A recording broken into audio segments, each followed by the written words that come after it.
अब देखिए ये आरपीएससी का क्वेश्चन बहुत इजी है, बना सकते हैं ना आप। इसमें क्या कहा, इस समीकरण के मूल वास्तविक और बराबर है। अब सुने ध्यान से, रियल एंड इक्वल, रियल भी है और इक्वल भी है, राइट। तो याद रखें रियल कहां कहां होता है, एक बार रिवाइज कर देता हूं, सुने ध्यान से। आपके पास ये इक्वेशन है क्वाड्रेटिक, सुने ध्यान से, है ना, इसको मैं बार बार बता रहा हूं, याद हो जाएगा। यहां से हम x की वैल्यू निकालते हैं sir, minus b plus minus b square minus 4ac upon 2a लिखते हैं जी सर। अब ध्यान दीजिएगा, रियल रियल तो सभी होगा, क्योंकि हम जानते हैं रिएशनल इरेशनल रियल होता है, दोनों नंबर क्या होते हैं, रियल होते हैं। तो रियल तो एक वर्ड जुड़ेगा, वास्तविक तो आएगा ही आएगा, तो इसे घबराएं नहीं। बस आप देखिए मूल वास्तविक, तो ये तो होगा ही सर, ठीक है।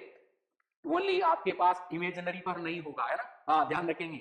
तो यहां पर देखिए, अगर ये टी की वैल्यू आपके पास लेस देन, टी की वैल्यू लेस देन 0 होगी, उस टाइम पर रियल नहीं होगा, इमेजिनरी होगा। बाकी जैसे हमारे पास यहां से टेल की वैल्यू ग्रेटर देन हो या टेल की वैल्यू इक्वल हो, इन दोनों केस में क्या होगा, रियल होगा, ठीक है, ये सब जानते हैं आप। उसके बाद डी का ग्रेटर देन होना और परफेक्ट स्क्वायर होना, तब इसके रूट्स क्या होंगे, रियल होंगे, डिस्टिंक्ट होंगे और रेशनल होंगे, मतलब वास्तविक होंगे और भिन्न होंगे और परिमेय होंगे। और अगर डी की वैल्यू परफेक्ट स्क्वायर नहीं है, डी की वैल्यू परफेक्ट स्क्वायर नहीं है, रियल होंगे और डिस्टिंक्ट होंगे और इरेशनल होंगे, मतलब वास्तविक होंगे और डिफरेंट यानी अलग होंगे और अपरिमेय होंगे। और डी की वैल्यू 0 होने पर मूल समान होंगे, यानी रूट्स इक्वल होंगे, ठीक है, बात समझ में आई होगी आपको। चलिए इस पर एक बेसिक सा छोटा सा क्वेश्चन दिया है, देखिए आप सुनिए।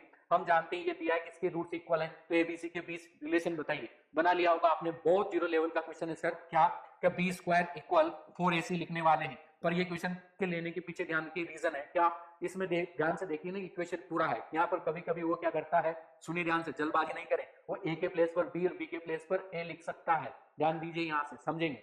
ये आपसे यदि समीकरण समीकरण नहीं है, पहले तो मैं इसमें बेटा यहाँ पर जीरो लगा के इक्वल कर देता हूँ, है ना, हाँ इक्वेशन बनाने के लिए सर इसमें क्या होना चाहिए, जीरो होना चाहिए, है ना, इक्वल में। अब देखिए ध्यान से, अब समीकरण बनी है, हाँ इसको थोड़ा ध्यान रखेंगे, है ना, टाइपिंग मिस्टेक है, ओके।